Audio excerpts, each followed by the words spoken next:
On the morning of March 10th, 2026, somewhere on the island of Kauai, an 86-year-old man stepped onto a training mat with the Pacific Ocean spread behind him and started sparring with someone half his age. No ceremony, no fanfare, just movement, the same movement he had been building since 1958, thrown with a quiet precision that takes decades to make automatic. When the session ended, he turned to face the camera his son was holding, still breathing steadily, and delivered the line with a grin that carried the full weight of 86 years behind it. "I don't age, I level up." The internet erupted with the kind of joy that only comes when something confirms exactly what you already wanted to believe. 9 days later, on the morning of March 20th, 2026, the Norris family posted a statement to Instagram that began with the words, "It is with heavy hearts." No warning had preceded it, no reports of illness, no long goodbye.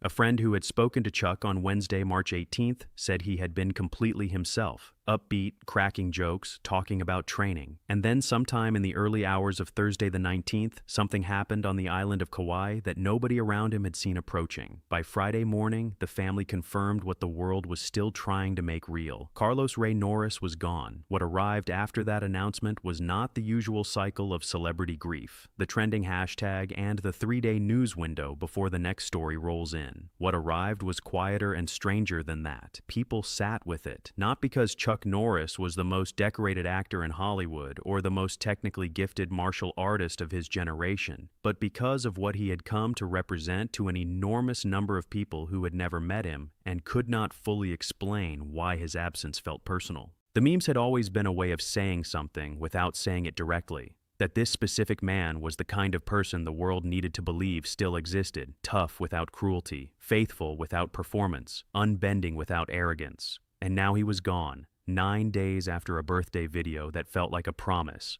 To understand why that loss cut the way it did, you have to start not in Hawaii and not in Hollywood, but in Ryan, Oklahoma in 1940, in a family that handed a boy every reason to disappear into nothing and expected him to take it. Carlos Ray Norris arrived on March 10th, 1940, in a town so small that leaving it felt less like ambition and more like survival. His father, Ray Norris, had come back from World War II carrying wounds that no military record could quantify, an alcoholic who drifted in and out of the family's life like weather nobody could stop, absent even when physically present. His mother, Wilma, was the counterweight to all of that.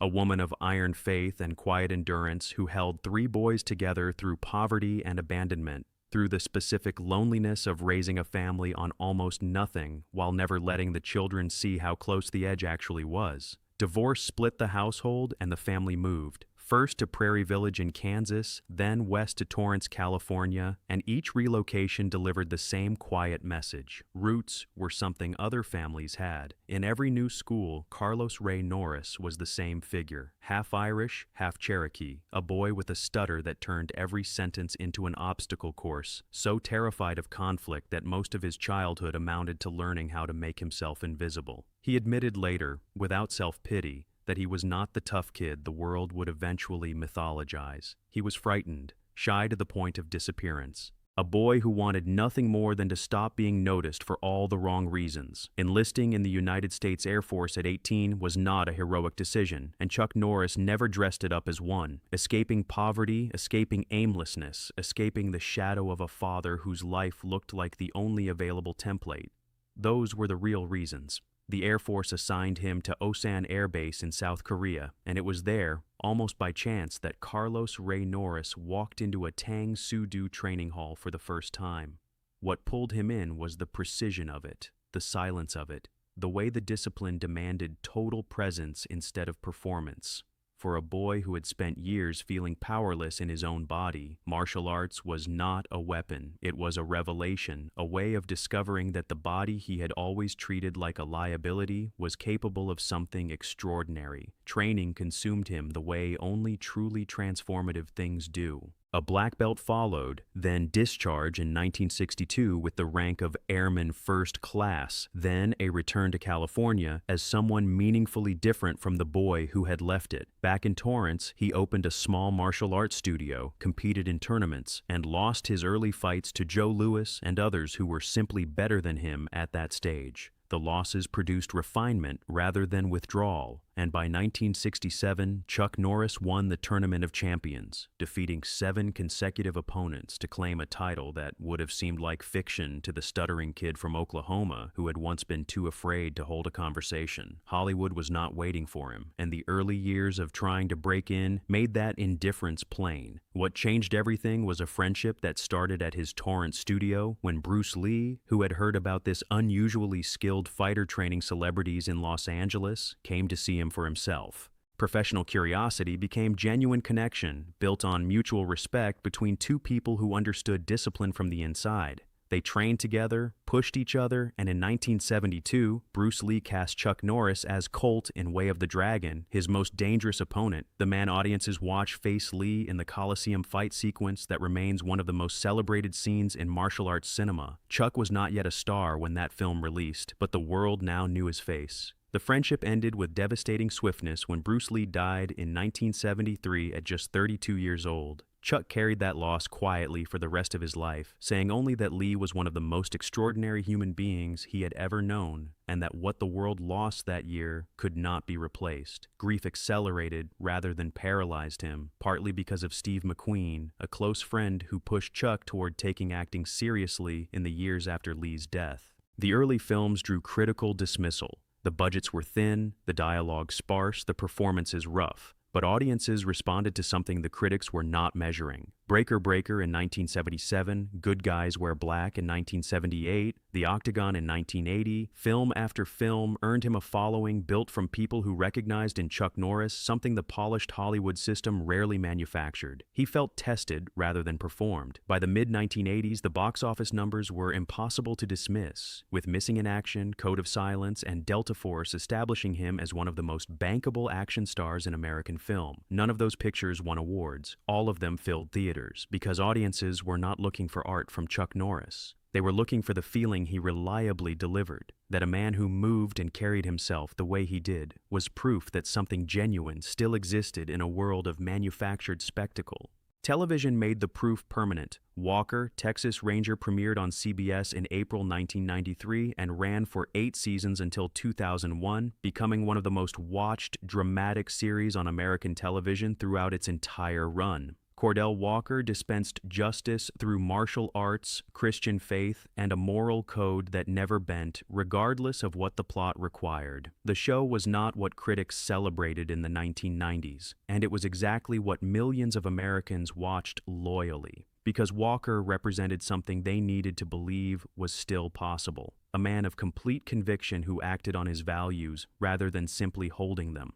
When the state of Texas swore Chuck Norris in as an actual Texas Ranger in 2010, the ceremony carried genuine weight, closing a circle that had started in a dusty Oklahoma childhood and ended in an institution that now carried his name on its official rolls. The Chuck Norris facts arrived in the early 2000s and transformed him into something no screenwriter could have constructed deliberately, a living mythology built from thousands of jokes all running on the same premise, that this man operated outside the rules that applied to everyone else. The way he responded to them, laughing, participating, refusing to protect the image at the expense of the man, revealed a warmth that the tough guy persona had always partially hidden.